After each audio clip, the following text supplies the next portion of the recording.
আসসালামু আলাইকুম। প্রিয় দর্শক, গতকাল দিয়াবাড়িতে মাইলস্টোন স্কুল অ্যান্ড কলেজের উপর ভবনের উপর বিমান বাহিনীর যে প্রশিক্ষণ বিমানটা বিধ্বস্ত হলো, তাতে কত লোক মারা গেছে। আসলে লোক বলবো কেন, এরা হলো শিশু, এক একজন দেব শিশু যাকে বলে আর কি, নিষ্পাপ শিশু। এদের যে নির্মম মৃত্যু হল, যে মর্মান্তিক মৃত্যুর ঘটনা ঘটলো, এটা নিয়ে কালকে আমি একটা ভিডিও করেছিলাম, আরও অনেকেই করেছে। আপনারাও আজকে সারাদিন বিভিন্ন সোশ্যাল মিডিয়াতে এবং পত্রপত্রিকায় অনেক নিউজ দেখেছেন। মৃত্যুর সংখ্যা ক্রমাগত বাড়ছে। তাদেরকে হাসপাতালে নিয়ে আসা হয়েছে, বিভিন্ন হাসপাতালে বার্ন ইউনিটে নিয়ে আসা হয়েছে, এবং সে বার্ন ইউনিটে পলিটিক্যাল লিডাররা গিয়েছেন শোক প্রকাশ করতে। তো ভাই কি বলবো, মানে মানুষ মারা যাচ্ছে, শিশুরা মারা যাচ্ছে, সেটা নিয়েও রাজনৈতিক ফয়দা লোটার চেষ্টা হচ্ছে। অনেকেই গেছেন, এখানে ভিড় জমিয়েছেন। ডাক্তাররা বলছেন আপনারা ভিড় জমাবেন না। এই ভিড়টা হলো এই বাচ্চাদেরকে সুস্থ করার ক্ষেত্রে সবচেয়ে বড় প্রতিবন্ধকতা। কিন্তু তবু ভিড় কিন্তু কমেনি, অপ্রয়োজনীয় ভিড়, লোক দেখানো ভিড়। উপদেষ্টারা গেছেন, অনেক উপদেষ্টারা গেছেন, 5-6জন উপদেষ্টা গেছেন, কিন্তু স্বাস্থ্য উপদেষ্টা যার যাওয়ার সবচেয়ে প্রয়োজন তাকেই দেখলাম না। হ্যাঁ, উপদেষ্টার সহকারী যিনি আছেন অধ্যাপক সাইদুর রহমান সাহেব, ওনাকে দেখেছি, কিন্তু স্বাস্থ্য উপদেষ্টাকে আমি দেখিনি। তো এই যে সরকারের যে তৎপরতা, তারা অনেক কিছু করতে চাচ্ছে, কিন্তু এই ঘটনার জন্য দায়ী কি? দেখুন ঘটনা কি, ঘটনা হলো বিমান বাহিনীর একটা প্রশিক্ষণ বিমান ধসে পড়েছে, বিধ্বস্ত হয়েছে। কোথায় পড়েছে? শিক্ষাঙ্গনে, একটা স্কুলে। তাহলে এখানে আর তাদের দরকার কি? চিকিৎসা। তো মূলত 3টা মিনিস্ট্রি আমি ধরি। একটা হলো প্রতিরক্ষা মিনিস্ট্রি অথবা বিমান বাহিনী, আরেকটা হলো শিক্ষা মন্ত্রণালয় যেহেতু শিক্ষাঙ্গনে, আরেকটা হলো এদেরকে চিকিৎসা করতে হবে, সেটা হলো স্বাস্থ্য মন্ত্রণালয়। আমি যদি 3টা মন্ত্রণালয়ের কথা বলি, এদের পারফরমেন্স কি? আমার বিবেচনা পারফরমেন্স হলো জিরো, জাস্ট জিরো। আমি উদাহরণ দিয়ে বলছি আপনাকে। আগে শিক্ষা মন্ত্রণালয়ের কথা বলি। শিক্ষা মন্ত্রণালয় এই ঘটনার প্রেক্ষিতে চলমান যে পরীক্ষা চলছিল, ছাত্রদের এই সময় যে এইচএসসি পরীক্ষা চলছিল, যে সময় সেই এইচএসসি পরীক্ষাটা তারা স্থগিত করেছে। কখন স্থগিত করেছে জানেন? মধ্যরাতের পরে। ঘটনা ঘটেছে দুপুরে। শিক্ষা মন্ত্রণালয় সিদ্ধান্ত নিতে পারে নাই পরীক্ষা আদৌ স্থগিত হবে কি হবে না। সেটা তারা স্থগিত করেছে রাত্র 2:41 জাতি প্রথম জেনেছে যে পরীক্ষাটা স্থগিত করা হয়েছে। কীভাবে জেনেছে? তাও তথ্য মন্ত্রণালয়ের যিনি উপদেষ্টা আছেন মাহফুজ আলম, ওনার ফেসবুকে উনি বলেছেন যে উনি শিক্ষা উপদেষ্টার সঙ্গে আলোচনা করে তারপরে সিদ্ধান্তটা জানিয়েছেন। তো দুনিয়ার সবাই কি ওই রাত্র 2:41 পর্যন্ত বসেছিল?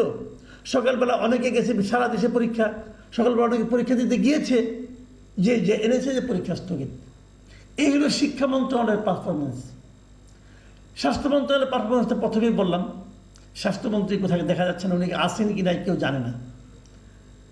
প্রতিরক্ষা মন্ত্রণালয়, ওটা তো আমাদের মানে একজন জাতীয় নিরাপত্তা উপদেষ্টা আছেন, উনি এই ব্যাপারে হেল্প করবেন, উনি যে কোথায় আছেন কেউ জানে না, ওনার কোনো শব্দ দেখি নাই। প্রধান উপদেষ্টার মন্ত্রণালয়ের মধ্যে আছে। প্রধান উপদেষ্টা কী করেছেন? কাল রাতে একটা 5 মিনিটের একটা ভাষণ দিয়েছেন। ওই ভাষণে মানে কান্নাকাটি করা ছাড়া কিছু করেন নেই উনি। ওনার কাছ থেকে মানুষ একটা প্রতিকার চায়, একটা সিদ্ধান্ত চায়, সেটা কোথায়? আমরা কেউ দেখিনি। আচ্ছা, বিমান বাহিনী একটা বিমান করলো, বিমান বাহিনীর প্রধান কোথায় এখন?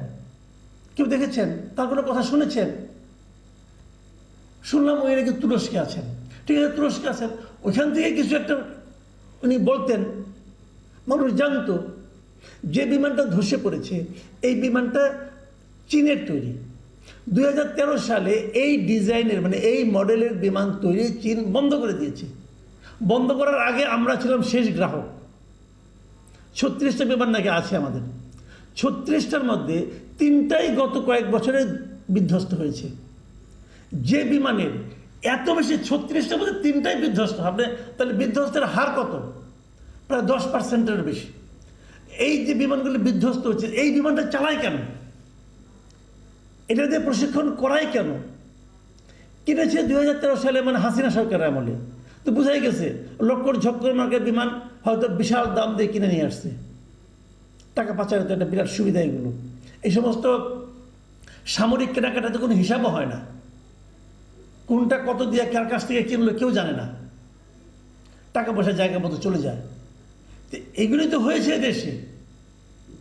সেই বিমানগুলো আরও আছে, আগামীতে আমরা অপেক্ষা করতে হবে কবে আরেকটা কোথায় ধসে পড়ে। তো এইগুলি নিয়ে আমরা আছি। প্রধান উপদেষ্টা একটা বিরাট কাজ করেছেন, ওনাকে ধন্যবাদ তো দিতেই হবে। উনি করেছেন কি, আমরা যেটা দেখলাম যে হঠাৎ করে ওনার যে ফেসবুক ভেরিফাইড ফেসবুক পেজ আছে, চিফ অ্যাডভাইজার্স যে জিওবি, সেই ভেরিফাইড ফেসবুকে দেখলাম যে উনি একটা আবেদন জানিয়েছেন। কি লিখেছেন আমি আপনাদেরকে ওটা পড়ে শোনাই। উনি লিখেছেন, মাইলস্টোন স্কুল অ্যান্ড কলেজে প্রশিক্ষণ বিমান বিধ্বস্ত হয়ে ক্ষতিগ্রস্তদের জন্য যারা অর্থ সাহায্য করতে চান তারা উপরোক্ত ত্রাণ কল্যাণ তহবিলের উল্লেখিত নম্বরে তা জমা দিতে পারেন। হিসাবের নাম প্রধান উপদেষ্টা ত্রাণ ও কল্যাণ তহবিল, চলতি হিসাব নম্বর হতো সোনালী ব্যাংক, প্রধান উপজেলা কার্যালয়ের কর্পোরেট শাখা। মানে উনি মানুষের কাছে এখন ত্রাণ চাচ্ছেন।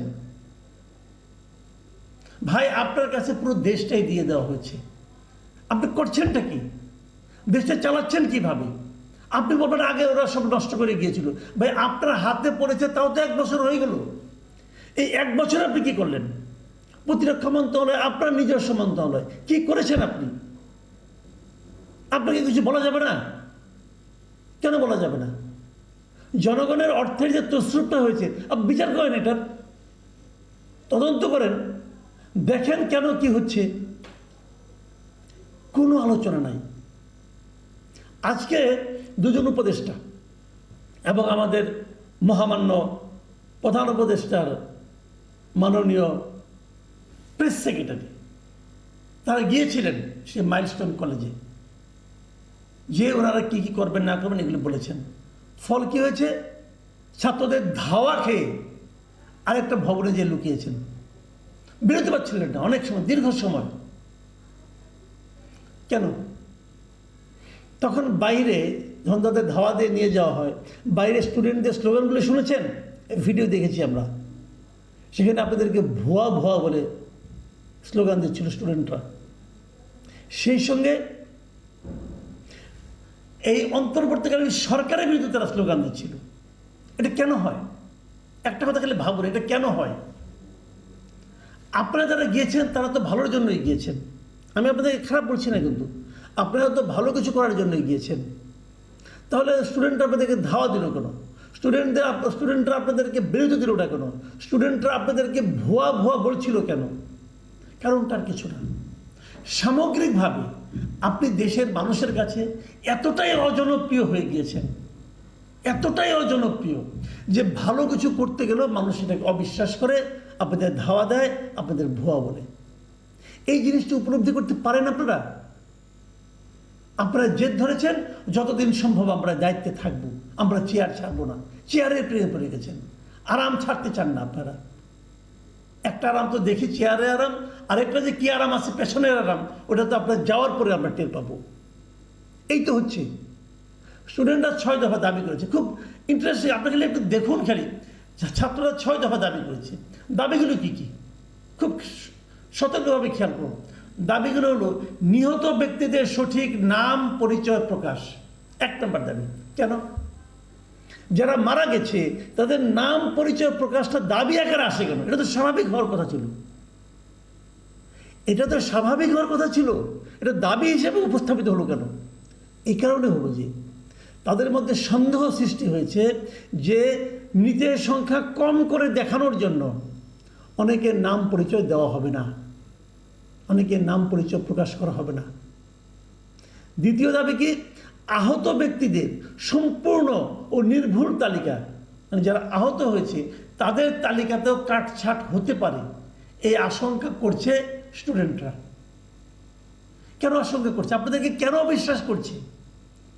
আপনারা এখন পর্যন্ত কিছু করতে পারেন আর না পারেন, স্টুডেন্টদের কাছে নিজেদেরকে বিশ্বাসের জায়গায় স্থাপন